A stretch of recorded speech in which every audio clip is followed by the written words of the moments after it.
soul food was the scraps. Like, it started in the slave era with the scraps from the chickens and the pigs and everything, but then our ancestors took that and made something scrumptious, right? Yeah. Whatever environment we're in, we can like alchemize it to be nutritious and fortifying for our souls.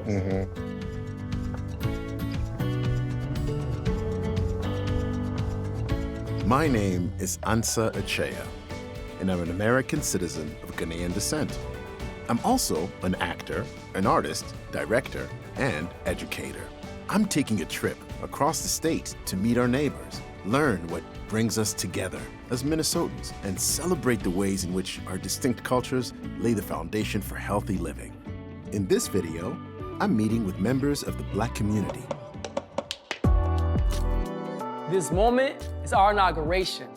This moment, we are no longer waiting. People of every race, nation, and generation come together in this moment we are creating. Black people did not originally come to America by choice. Their ancestors were forcibly taken from West Africa and brought to America to be sold into slavery.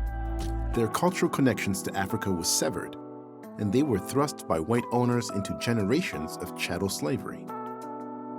After the Civil War, Black Americans were still not free. Racism impacted every element of their lives, from denial of voting rights, to Jim Crow laws, to redlining, to mass incarceration. Impacts that are still felt to this day. In this moment, we honor both the elders and the children. In this moment, the stories we tell can help heal them.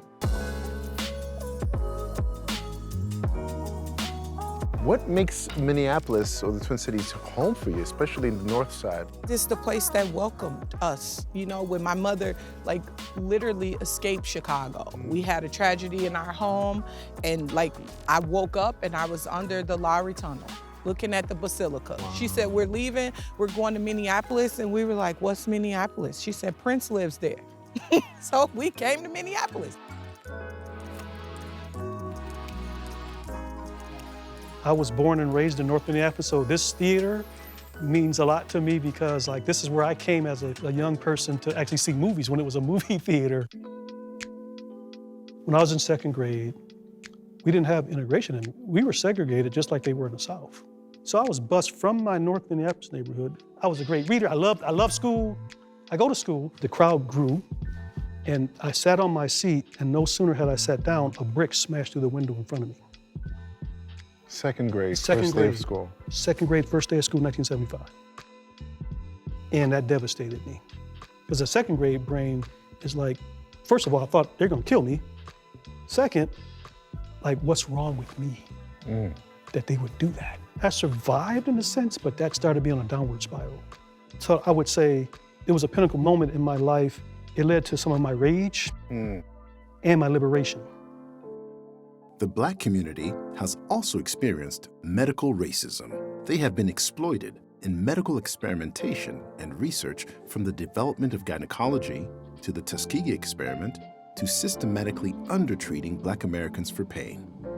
This is the moment we dare to begin, where our fears end, where the bruised and the broken restore, repair, and amend. What I found was that people felt talked at and not talked to in medical situations. So yeah, you know you have high blood pressure, you're being told just take your medicine, but you don't really understand like what that means, take your medicine. People are scared of the unknown. Like, you read the bottle and you think everything on the prescription is gonna happen to you. So you're like, you know what? I don't really have that right now, so. And I don't want it. I don't want it, I'm not gonna take it. Like, you don't really understand that it could. So it's about having conversations and actually like understanding that the person knows their body more than you do. For a lot of us in our communities, I'm talking about Black folk in particular, we don't talk about cancer. Yes. We don't talk about high blood pressure. We don't talk about diabetes, even less vaccinations and the hesitancy around that. And I mean, all the health disparities, that behavior, when you encounter it for you. I think you just have to create a safe space for people. What I've learned is that people really do want to talk about it. There's just never like that entry to do it, especially with Black people. But if you create a space where like you can actually talk about it, or I mean, sometimes, especially in public health, it's just designing a space of people who look like each other. I can't say right now that I'm totally free from getting anxious around police officers, even Right. at my age. Why? Yeah. Because it's a physiological thing that I'm feeling from all this times that I experienced. Because it's all connected to me. It's not like it's just this, it's mental, then it's Right. physiological. Right. Right. It's all interconnected, yeah. The anxiety that racism produces. Yeah. We ain't staying static or stagnant, we changing the status. Because we know change ain't automatic, we have to make it happen. We turn our pain into power and our wounds into wisdom. This is the neighborhood that welcomed us, that loved on us, that made my mom feel like, she had a new beginning to raise her kids. The first thing you learn on the North Side when working is that community input is the most valuable asset you have. If you allow opportunity for folks to sit at the table when you're working on policy ideas or when you're working through some of the kinks, that's how things are better implemented. People joke around this. They say, well, yeah, black church is 3 hours long. Right?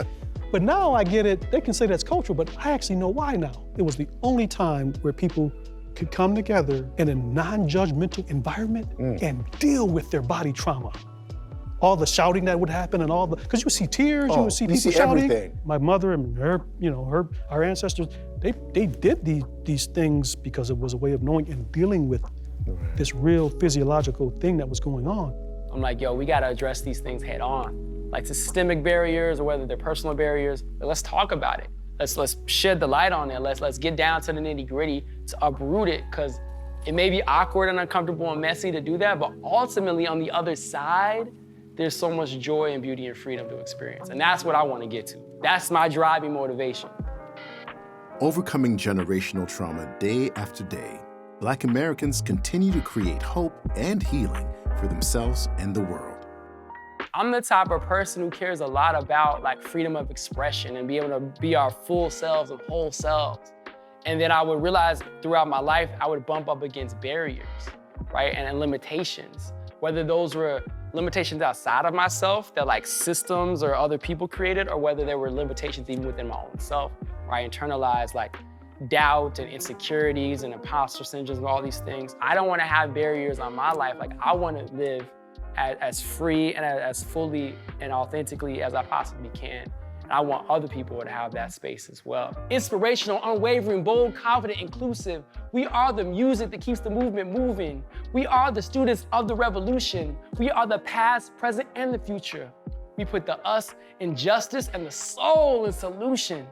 Making a resolution, to not just talk about it, but to do something. Talk a little bit about where we are right now. Yeah, I love the vibe of this space. This is New Rules in North Minneapolis. This is a space where people of diverse backgrounds can come together and just kind of coalesce their ideas. If I had to define sort of the universality of art, it has the capacity to reveal something that's universal in nature to every human being. And I've had the fortune of being able to do that with music by connecting with different human beings of different racial backgrounds and ethnicities, and even people of different origins in terms of, class status and so forth. I love dreaming about the future, and I think that artists are uniquely positioned to offer a vision for the future and to invite other people in the co-creation of that vision. People just want to feel heard and feel like someone's listening and feel value. And I think that's what I've done more than anything, is taking time to value people and to, let them understand, I see you, you matter. I want to help build, because I think it's got to be a collective endeavor in some ways. I want to help build the world that I want to live in. We have so much to learn from the cultures of our neighbors. I hope you join me as we listen deeply to their stories and strengthen our communities together. If our legacy speaks volumes of who and what we care about, may the way we live our lives say it loud and say it proud, with courage and compassion, so we have no doubt that this is the moment we take action now.